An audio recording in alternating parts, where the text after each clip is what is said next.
I'm Paul Zigo, and this is Cinema for Cynics. And Chauncey, before you're able to participate in today's video, you got to do the truffle shuffle. Come on, fat boy. Jiggle it. You know, fun.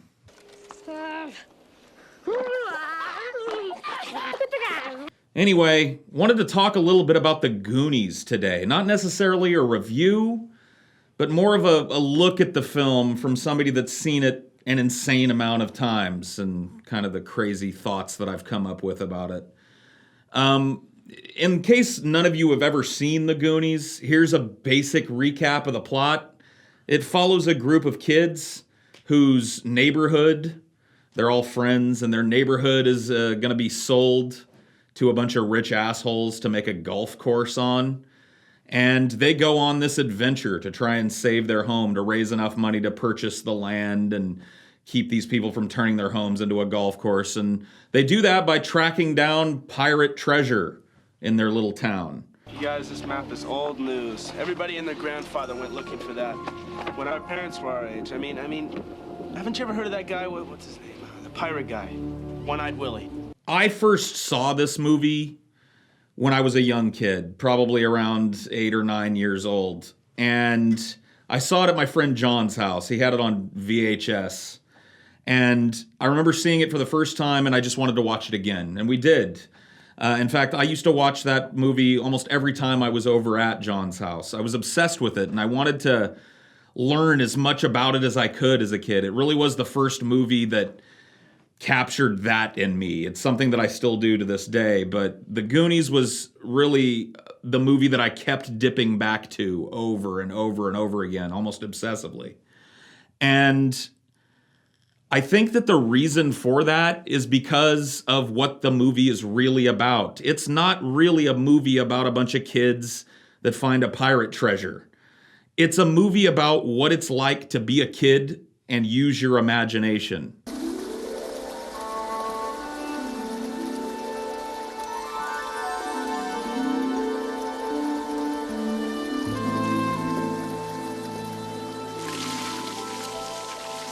A lot of people have misconceptions about the Goonies, though, and I want to clear some of them up tonight. Number one, I think the first and foremost misconception that people have about the Goonies is that Mikey, played by a young Sean Astin, who you probably know as Samwise from the Lord of the Rings trilogy, that Mikey is the hero of this film, and that's just absolutely not true. The hero of this film is Lawrence Chunk Cohen, the little fat kid. Chunk! Lois! Captain Chunk! Haha, give me the sword. Get out! And, you might think I'm fucking stupid for thinking so, but just take a look at it. Mikey is, at best, really, really irresponsible, and at worst, dangerous to everybody around him. Mikey is the antithesis of a hero. He is the headstrong idiot that gets his friends into mortal danger over and over and over again. What home? In a couple more hours, it ain't gonna be home anymore. Come on, guys. This is our time. Our last chance to see if there really is any rich stuff. He intentionally picks up and trips a tripwire that he finds when they're down, in the caves looking for the treasure. Look at this. You see what I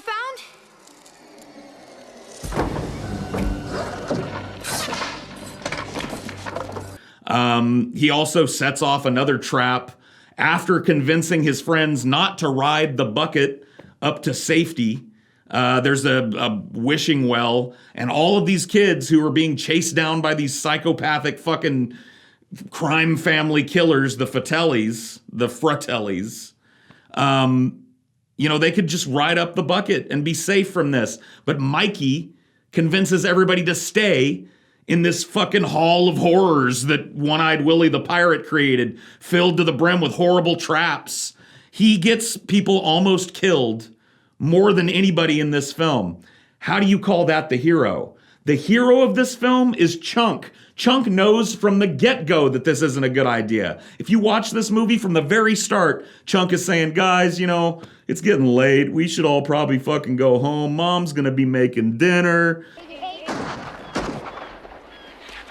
that sounded like gunshots. Not the big ones that you hear in war movies, but gunshots. Real ones. They're gonna kill us. Jeez, Chunk, turn off your brain, all right? Somebody probably dropped the pot. Yeah, they just dropped the pot. He's always grousing about how this is not a good idea. When they get to the lighthouse, which ends up being the Fratellis' hideout, it's Chunk that discovers their bullet hole-ridden RV in the garage. He tries to warn people, and how do they reward his caution? They insult his mother so badly that he crashes through a fucking door trying to get to them. Wait a minute, Chunk. I got some naked pictures of your mom taking a bath. You want to buy them? What? Real cheap. Chunk, every step of the way, is providing nothing but support for these people. When they get split up, there's a point in time where Chunk gets split off from the group and captured by the Fratellis. And Chunk buys his friends the time that they need to get far enough away from the Fratellis that they don't get caught immediately by weaving this brilliant story about every bad thing he'd ever done. And that brings me to kind of my next topic. Chunk has superpowers, and he's not the only one in this movie that has superpowers. Now, I won't call his ability to weave a good story a superpower, but Chunk has a supernatural sense of smell. Give you some examples. From the basement in the Fratellis restaurant, Chunk is huddled together with his friends, and the Fratellis walk in the front door up above, and Chunk can smell that they're holding pepperoni pizza. Pizza? Shh. Pepperoni? Shh. Now, I understand pizza gives off an odor, but in a dank, moldy basement, Chunk can smell pizza all the way up there and knows that it's got pepperonis on it. There's an even bigger one, though. He walks by a closed industrial freezer, I shit you not, and says, I smell ice cream. I smell ice cream. They got Swenson! Oh, look, they got Baileys and cream, and they got Mississippi mud, and they got chocolate eruption. Have you ever smelled ice cream? Especially through a freezer door, through a package? Chunk has a supernatural sense of smell, and Chunk's buddy, Sloth, has a superhuman sense of strength. He may be dumb, but he's able to pull off things that nobody his size should be able to pull off. So you really have kind of a superhero at the core of the movie. None of the other characters in the film have anything close to superpowers. I guess Data, maybe the little Asian kid, but he's more like Bruce Wayne. He's defined by his gadgets and stuff. That's not really a superpower. Maybe he's superhuman smart. But certainly Chunk and Sloth seem apart from the other people, even though Chunk is the butt of every joke in this film, and they abuse Chunk mercilessly. Chunk is set apart from them by the fact that he has these kind of preternatural abilities to smell things and to weave these tales, and he's got a friend that can lift that giant pipe over his head and, lift a toilet on the other end.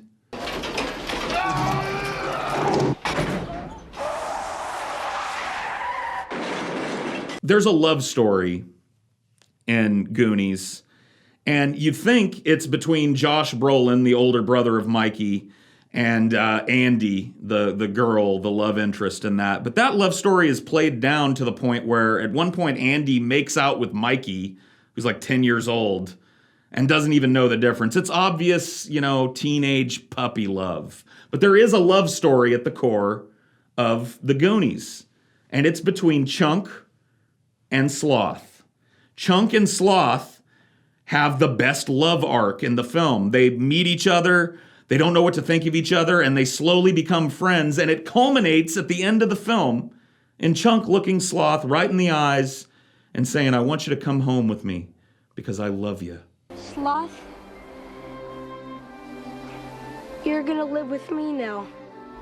Huh? I'm gonna take care of you. Because I love you. Oh, I love you, Chunk. Oh, I love you, Sloth.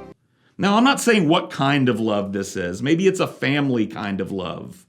But maybe it's not.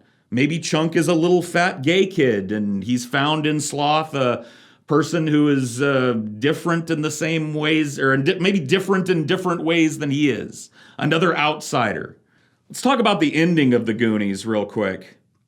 It continues with that theme of like how kids would imagine this sort of thing would go down. At the end of the Goonies, there's this big reunion scene on the beach where all the parents show up and all the kids are safe.